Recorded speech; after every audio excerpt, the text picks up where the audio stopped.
Okay, let's get started here. 16.1, new packet. This is triangle, sum, and congruence. So this is some information you probably already know, which is great. And we'll just wind our way through it here. Okay, so to begin with, you got a triangle here, you got angles. Angles are always labeled with capital letters. And if you add up all three of the angles together, that's going to equal 180 degrees. Okay? So now if you go down to this next one here, this next figure, example 1, we want the three angles. So they're giving us this angle right here is 66. You know this one's 84. So here is a triangle right here. So you have 180 minus 66 minus 84, that's going to be angle 1. So that's going to be 30 degrees. Okay. Now you look at these two right here, 84 and angle 3. Those are a linear pair. So those two add together to equal 180. So what's 180 minus 84? That's going to be, what, 96 degrees? And then if this is 96, you've got these three angles, so 180 minus 43 minus 96, that ends up being 41 degrees. Did I get my hand in the way? There it is, if you need to look at it. Okay, on this other side, now we have expressions that are going to represent the angles. This is a right triangle, so we know this one's 90. So we automatically know that these other two added together are going to equal 90. Whatever they are, those two added together should equal 90, plus this 90 would be 180. So I'm going to set it up that way. I'm going to say 7x plus 5 plus 3x minus 5 would add together and equal 90. Now if you want to set that up and say, you know, those two plus 90 equals 180, that's fine as well. You'll just subtract 90 first and end up here. Combine my like terms, 7x and 3x, that's 10x. 5 and negative 5 is 0. So 10x equals 90, so x equals 9.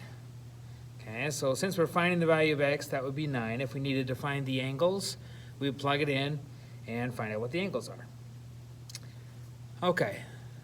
This next one here, the exterior angle theorem. Okay, what's always going to be true is if you have a triangle and if you extend one of the corners, okay, this creates an angle 1 here, it would be an exterior angle. This is the exterior.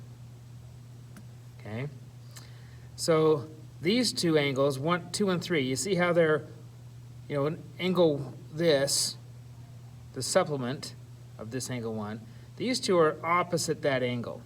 Okay, but if you add those two together, they're going to equal that exterior angle. These are called remote interior angles. So let's see. An exterior angle is formed by extending any one side of the triangle. So we extended this side. You have the exterior angle.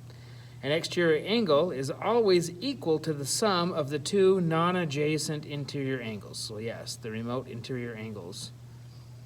So we'll say measure of angle 2 plus the measure of angle 3. So look at that relationship. Okay, you could, if you know, those two, you could find that one. If you know this one, you could find, those two added together would equal that. There's just different ways to set up equations and solve. So with this one, so here's that same example. So this one has an expression of 14x minus 13. That's going to equal these two other angles, the remote interior angles, 4x plus 13, and 6x plus 2. So those added together. So let's combine like terms. Let's see, where am I going to write this? Let's see, 10x plus 15, that's going to equal 14x minus 13. If I subtract 10x, I'll write it down here. Oh, well, I'll just go here. If I subtract 10x, that'll leave me 4x. Add 13, that will be 28. So x equals 7. Now, if you needed to find out what the angles are, you would plug that in. So that's where we're headed. Let's see what we got here.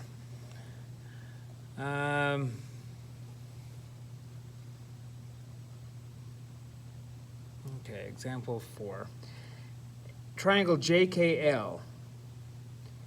Angle K, so looks like we have word problems. Angle K is 9 more than angle J. So that's going to equal angle J plus 9.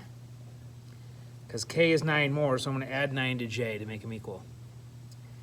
It says angle L is 21 less than twice J.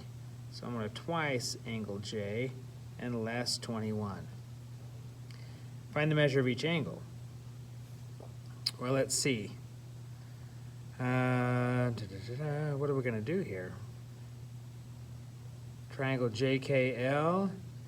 We have K is something with J, L is something with J, and we probably have an angle J. So the three angles, what would they add up to be? 180. So if we just drew a triangle, some random whatever triangle, JKL. Angle J is angle J. K is J plus 9. L is 2J minus 21. So if we added those two together plus J, then our expression or our equation now would all be in terms of J. And those three added together would equal 180. So we're going to say angle J plus 9 plus 2J minus 21 equals 180. So let's find out how many J's. 2, 3, 4 J's. 9 minus, let's see, 9 minus 21, so negative 12 equals 180. And then add 12, so that's 192, so 4 J's equal 192. So angle J is 192 divided by 4, which is 48. So I think that right here, 48 degrees. And so what's K? Well, that plus 9, so that's 57. And then 2 times that minus 21, 75. All right, let's move on. Moving on. Isosceles triangles. Okay. What do we got here? Okay, isosceles triangles. So you have 3 angles, but isosceles means that you have 2 sides of the same. So in an isosceles triangle, if these 2 sides are the same, or if it's isosceles, then the angles opposite those, called the base angles, are going to be congruent. So angle 2 is going to be congruent to angle 3 because it's isosceles. Since this side is equal to this side, then the base angles opposite those 2 sides are going to be congruent. I think that's what it says here. Parts of an isosceles triangle. The 2 congruent sides are called legs. Okay. The angle where the legs intersect is called the vertex angle. That would be angle B here. Let's see. The next one says the side opposite the vertex angle is called the base. Okay, so there's the base. So these are called base angles. And the angles along the base are called base angles. All right. So we have those 2 sides are the same, base angles are the same. Now, the other side of that, the converse is true. I think we're going to get to that. If you know the base angles are the same, then those sides opposite, those base angles are congruent, therefore it'd be isosceles. Okay, base angles theorem, if 2 sides of a triangle are congruent, then the angles opposite those sides are congruent. That's what we just barely said. Base angles converse, what we just barely said. The 2 angles of the triangle are congruent, then the sides opposite those angles are congruent. Okay.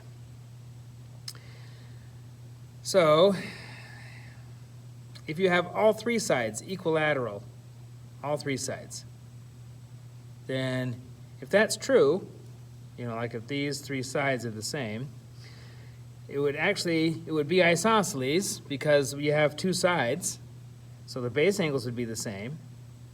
But since all three sides are the same, all three angles are going to be the same. And therefore, they would have to all equal 60 degrees because they're all the same, and all three angles would have to equal 180, or all three angles together would equal 180. So a triangle is equilateral if and only if it is equiangular. Equiangular, all angles the same. Equilateral, all sides the same. Okay? So if angle A, measure of angle A is equal to measure of angle B is equal to measure of angle C, then it's equiangular. So the triangle ABC is equiangular. Okay? And if the sides are all the same, then the triangle is equilateral. Okay? All the sides the same, equilateral. All the angles the same, equiangular. So, we use this information, set up equations, and solve. So let's look at example 5. You have triangle RST, and it says it's isosceles. So if it's isosceles, we know two sides are the same, and it looks like it's shown to us with these marks that the two sides are the same. So we know those base angles are the same, base angles theorem. So we'll just set it up. 15x minus 31 equals 9x plus 11. Subtract 9x, that gives me 6x. Add 31, that gives me 42. So x is going to equal 7. And if you need the angles, plug it in, which I think we do. Find angle S. Oh, we need to find this one up here. So if I plug 7 in for x, let's try this one. 9 times 7 is 63. Plus 11, that would be 74 degrees. So that means this one would also be 74 degrees. So 180 minus those two. Oh, I'll just go minus 74 again. So 180 minus 74, then minus 74 again. That would be 32 degrees, angle S. Okay, what do we got here? Triangle KLM. So maybe I'll just, oh, there's got measures. I don't know what the triangle looks like, but I'm just going to make one up. It says angle K is congruent to angle L. Okay. So that means these sides would be the same. Base angles are the same, so the sides would be the same. It's isosceles. It says from K to L is 9x minus 40, so I'm going to write that in, 9x minus 40. And from L to M is 7x minus 37. And Km is 3x plus 23. Find x and the measure of each side. All right, so what's congruent? 3x and 23 and 7x minus 37. Those are the two congruent sides. So let's set that up. 7x minus 37 is going to equal 3x plus 23. Subtract 3, that's 4x. Add 37, that's 60.